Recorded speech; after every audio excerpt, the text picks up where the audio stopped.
today is about questions, the questions that you guys have. So if you have any questions, please chuck them in the comments. Where do I start as a beginner? Let's just take it back to who you are. So if you are someone that is coming to the piano and you've never learned piano before, maybe you've been doing a lot of free stuff online, whether that be YouTube tutorials to learn songs. Basically, if you've never paid for training before, you would what we'd consider a beginner. The reason I make the distinction between paying for it is because even if you've done a lot of free resources, the thing with free resources is that they are not often taking you to a specific end point. When something is free, basically you've got to ask yourself why. And most of the time it is because it's giving you a portion of something and hoping that you'll pay for the rest of the thing. So if you've only ever learned off of free stuff, it's unlikely that you've got a well-rounded foundation for your piano playing. So if you've only done free stuff before, you're still a beginner, and therefore you need to get a good foundation in what the piano is all about. And whether you get that from wherever you get that from, all you need to make sure is that you are going through a curriculum of some sort. So with the Piano Picnic curriculum, I have a course called Super Basics, and that's where I send all the beginners, first I send them to my free course Prepare to Play, which is just a week of emails that make you think about some of the challenges that you'll face as a pianist, just so that you're aware of the obstacles when they come up and you're ready to tackle them. But after that point, we do the Super Basics course, which gives you a great foundation of piano knowledge. Now, you may know some of those things already from doing piano free tutorials on the internet, but the thing it makes sure that there's no gaps in your knowledge, because you might know a bit of one thing, but then there was something else that you didn't realize. So it fills in all the gaps. And so that's where I recommend all the beginners start with Piano Picnic. Once you've done that course, then you can go into whatever course with Piano Picnic that is making you curious, that you're excited about. I generally recommend straight after the Super Basics course that people get into my Songs by Ear course, because that was the order in which I created them. And so I did have in mind, okay, Songs by Ear, I'm expecting that people have done Super Basics, so I'm going to take them right from where we left off and take them into playing pop songs, your favorite songs, and figuring those out by ear and developing that skill. Where that takes you is to being able to play the songs that you like, that you hear on the radio, popular songs that you might want to play on piano. It gives you the skill to be able to start learning those yourself without having to read sheet music. And if you're a beginner and you've looked at learning piano and you've been put off by the fact that learning to read sheet music looks super complicated and is going to take you years to be able to master and actually be able to learn a song from reading sheet music, then this is for you, because we totally step around that. Not to say that it is a great skill to also develop, but it's not a barrier for entry to be able to play songs on the piano. So Super Basics is where you start as a beginner. The next question is, how do I know what course is best for me? If you're not a beginner and you're looking at all the courses in Piano Picnic and you're thinking which one is going to be the best one for me, I have on the website, if you haven't seen it before, personalized piano plan is on my website. You can go to pianopicnic.com/start- here. You can go there and you can fill out a little quiz that I've created, and it sort of places you somewhere amidst beginner, intermediate and advanced, or beginner, advanced, beginner, intermediate and advanced, because I know that the whole beginner realm is a mix of a lot of different levels as well, and it's so complicated depending on whether you've had training before. You know, people get fixated on grades. That's one thing that I don't really do with Piano Picnic. We don't talk about grades, because the reason I don't typically do beginner, intermediate, advanced in terms of the courses, and this is why sometimes people get confused about which one they should do next, is because the skills that we learn with Piano Picnic, they're not beginner, intermediate, advanced skills. They're creative skills, and you can be beginner or advanced at any of those skills. But being a beginner doesn't stop you from giving something a go. So this is what I always say, is that you don't need to be an advanced pianist in order to start improvising, or in order to start songwriting, or in order to start playing from a lead sheet and comping and riffing off chords. You don't need to be advanced before you do that. That's the traditional way of thinking.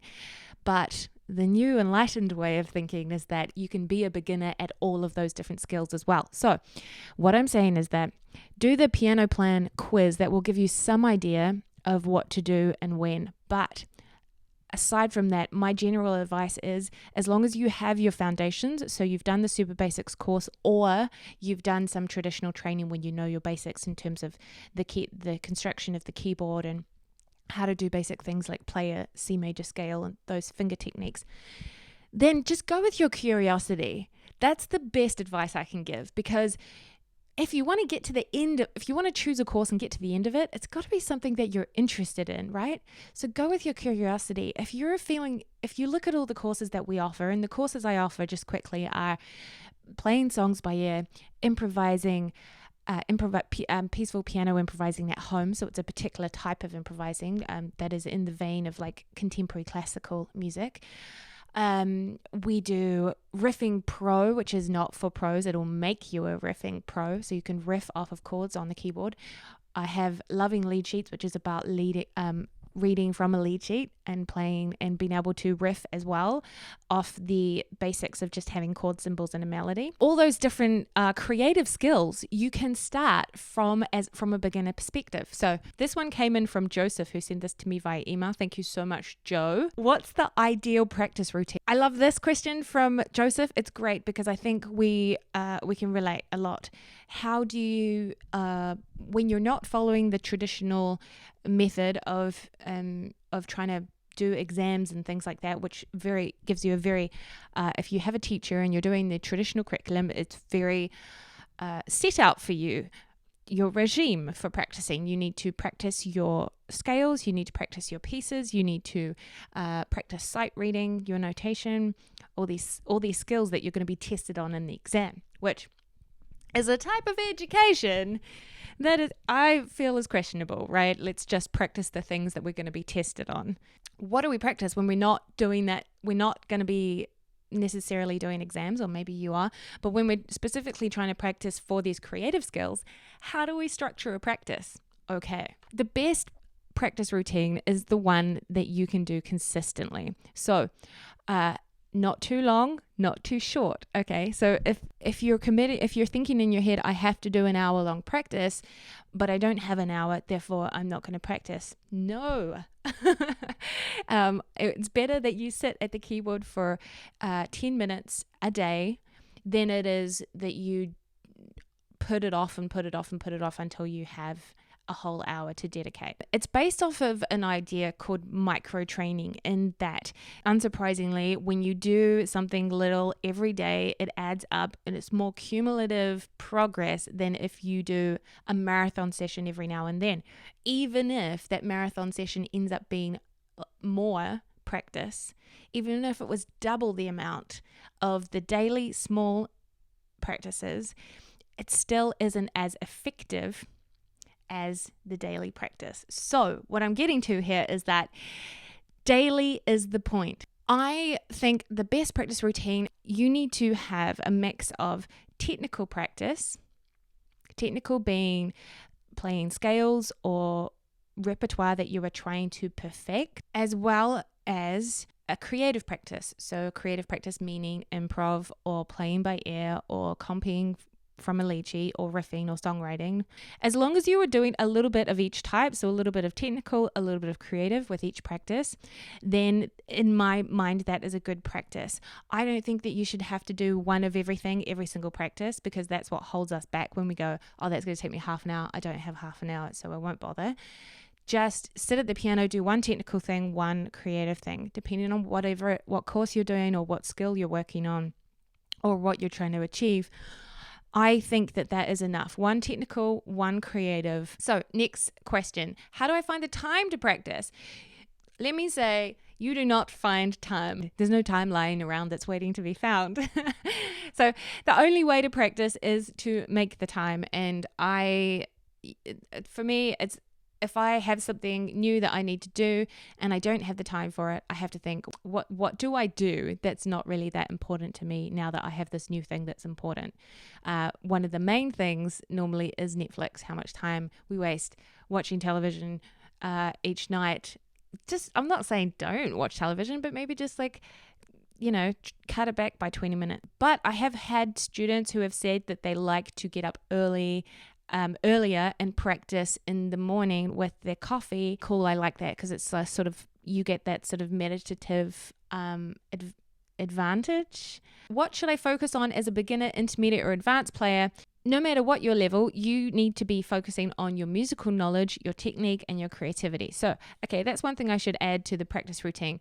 When I said one technical, one creative, that is your practice. But then if you're learning something, if you're doing a course, for instance, you're doing lessons, that's sort of on top of that, right? And that covers your musical knowledge or building a new skill.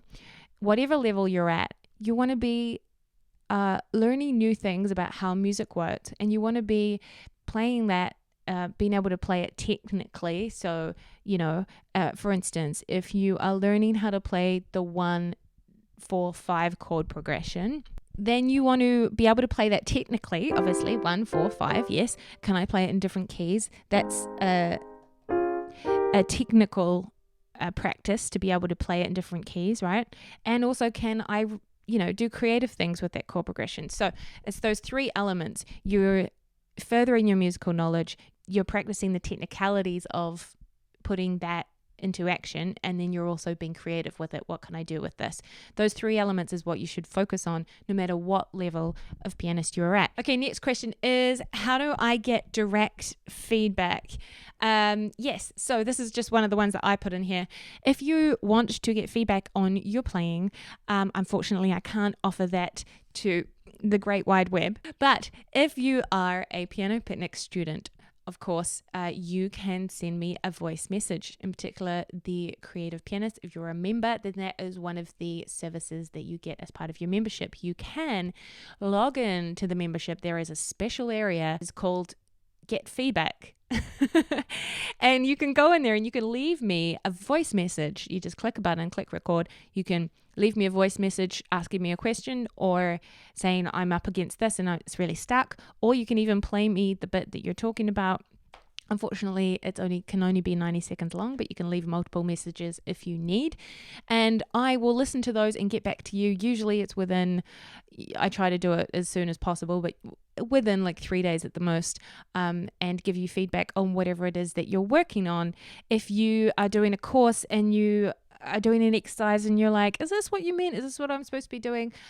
Or you have any questions, or you're wondering what course to do next, anything like that, you can just go into the members area and leave me a voice message. I love getting voice messages. If you're wondering what I'm talking about when I'm talking membership, as you can see, all courses, all the things. So there's a couple of riff tutorials, advice, support, obviously. You get the Creative Pianist Practice Cookbook, which is a little it's a little cookbook to help you get through all the stuff in the membership. What are you waiting for? You got to get in. That's where all the good stuff is. That's where I can support you, help you build your creative piano skills.